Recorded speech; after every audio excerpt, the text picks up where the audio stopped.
Hello friends, welcome to Triankush Learning channel. Today we are going to learn 10-line essay on endangered animals. So let's start. Endangered animals are species at high risk of extinction. Habitat loss is a major threat to many endangered species.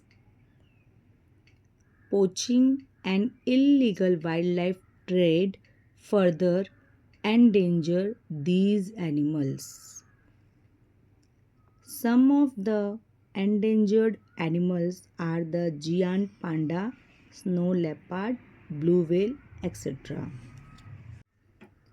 Climate change impacts their survival and habitats. Conservation efforts like protected areas are crucial. Anti-poaching measures or stricter laws are necessary. Breeding programs can help increase populations.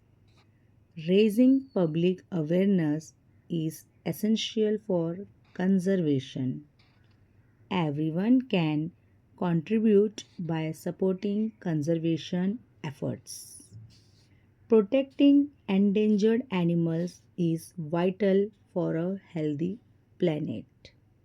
Thank you, friends. Thanks for watching. Happy learning.